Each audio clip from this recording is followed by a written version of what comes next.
everyone, we will discuss chapter organizing. So let's start the chapter 5 organizing.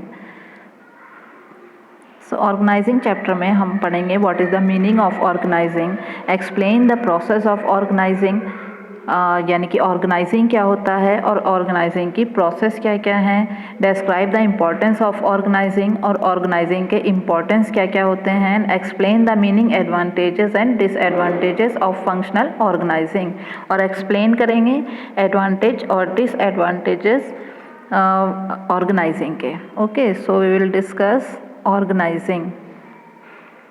Once the plans have been laid down and objectives specified there, the next step is organize resource in a manner which leads to the accomplishment of objective.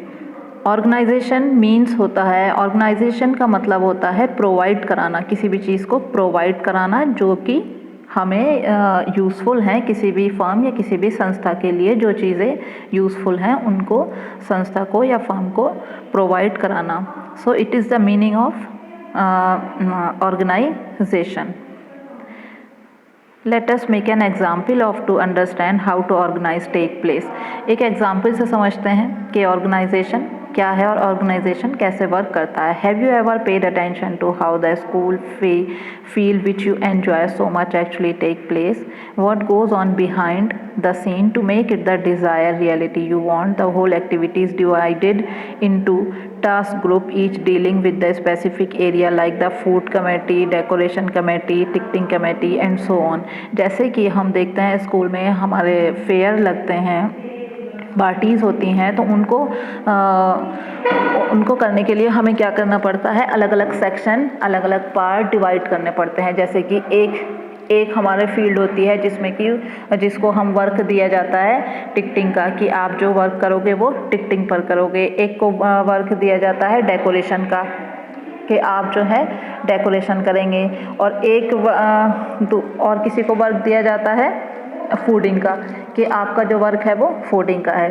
So I mean to से work by work किसी भी work को हम successfully कर सकते हैं. किसी भी काम को सक्सेसफुल करने के लिए हमें स्टेप बाय स्टेप चलना पड़ता है. इसी को ही हम कहते हैं ऑर्गेनाइजिंग, यानी कि किसी भी चीज़ को प्रोवाइड कराना जो भी उसके लिए यूज़फुल है. जैसे हम एक कंपनी स्टार्ट करते हैं, तो कंपनी स्टार्ट करने के लिए हमें यूज़फुल चीज़ें हमारे लिए क्या क्या होंगी, रॉ मटेरियल है, हमारा ट्रांसपोर्ट है, हमारा उसमें इन्वेस्टमेंट है, हमने कितना इन्वेस्टमेंट किया है. तो ये हमारा स्टेप बाय स्टेप एक कंपनी के लिए यूज़फुल चीज़ें हैं.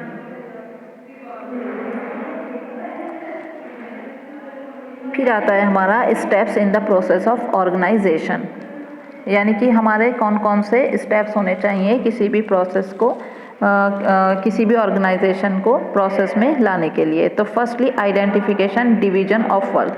तो सबसे पहले हमारा आता है आइडेंटिफिकेशन, किसी भी वर्क का आइडेंटिफिकेशन करना कि उस काम को कौन करेगा. ठीक है, उसको आइडेंटिफाई करना और उसको क्वालिटी और क्वालिफिकेशन के अकॉर्डिंग उसको किसी भी को सौंपना. यानी कि अगर हम उसको क्वालिटी के और क्वालिफिकेशन के अकॉर्डिंग नहीं सौंपेंगे तो वो हमारा काम जो है ठीक से नहीं हो पाएगा.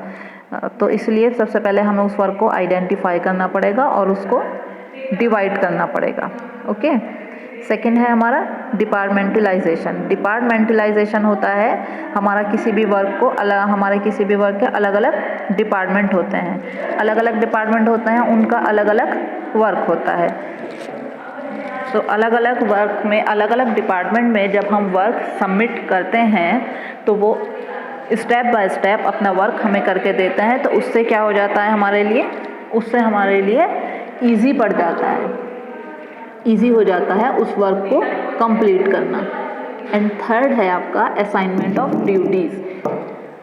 Assignment of duties, it is necessary to define the work of different job position and accordingly allocate work to various employees. जैसे कि हमारी कंपनी में जितने भी एम्प्लॉयज़ होते हैं तो हम उन्हें उनके क्वालिटी के अकॉर्डिंग उन्हें वर्क दे देते हैं, उन्हें वर्क देते हैं उनकी ड्यूटीज़ के अकॉर्डिंग कि क्या क्या उनकी ड्यूटी होनी चाहिए इस वर्क को लेकर के.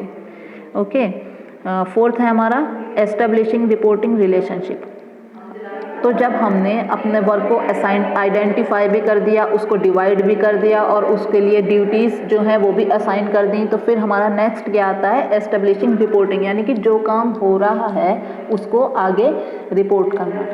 जैसे कि सपोज़ करिए आपका स्कूल है, आपके स्कूल में आपके टीचर्स जो हैं आपको पढ़ाते हैं, आपके एग्ज़ाम लेते हैं, आपके रिज़ल्ट बनाते हैं, लेकिन ये सारा काम वो खुद करते हैं, लेकिन इसकी रिपोर्ट वो ऊपर करते हैं, जैसे कि आपके प्रिंसिपल सर को करते हैं। तो इसीलिए ऐसे ही कंपनी में एक टीम लीडर होता है जो कि टीम को अब उनकी ड्यूटीज असाइन करता है और फिर उनकी रिपोर्ट्स लेता है कि उनका काम कैसे हुआ, कितना किया, इसमें कुछ गलती तो नहीं हुई या उन्होंने कितनी क्लियरिटी से अपना वर्क किया।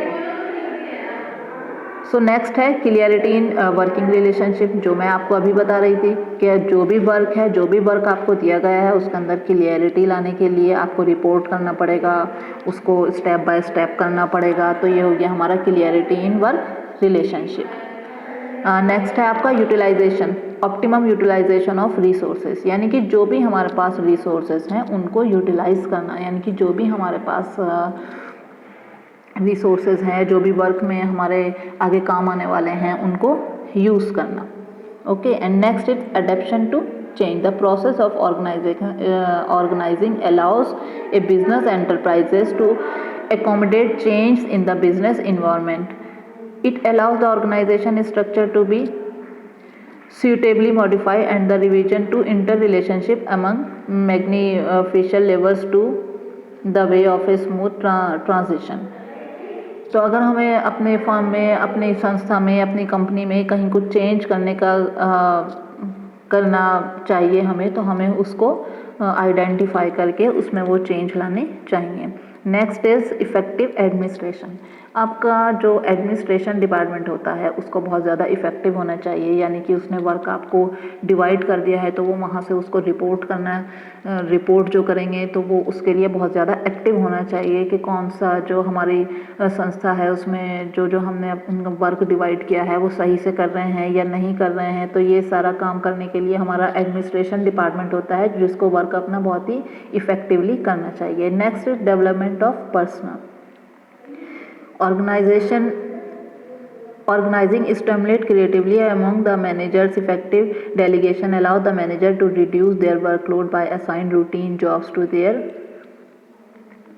subordinates, यानी कि जो भी हमारा वर्क होता है उस वर्क लोड को कम करने के लिए क्या करते हैं, हमें ज़रूरत होती है कि एक हमारी वर्क करने की एक कैपेसिटी होनी चाहिए, उस कैपेसिटी के अंदर ही हमें वर्क करना चाहिए। यानी कि हमें वर्क लोड ज़्यादा होगा तो आपका जो काम है वो ठीक से नहीं हो पाएगा, तो हमें अपना काम क्लियर भी करना है, हमें उसको पूरा भी करना है और हमें जो टाइम दिया गया है इसको अकॉर्डिंगली हमें उसको कंप्लीट करना है। ओके, फिर है आपका एक्सपेंशन एंड ग्रोथ। तो ये सारा वर्क, ये सारे स्टेप बाय स्टेप जब हम वर्क करेंगे तो ऑब्वियसली आपकी जो ऑर्गेनाइजेशन है, आपकी जो संस्था है उसको वो ग्रो करेगी। ओके, सो इसके आगे हम डिस्कस करेंगे आपकी नेक्स्ट क्लास में। ओके, तब तक के लिए आप इतना ही करिए।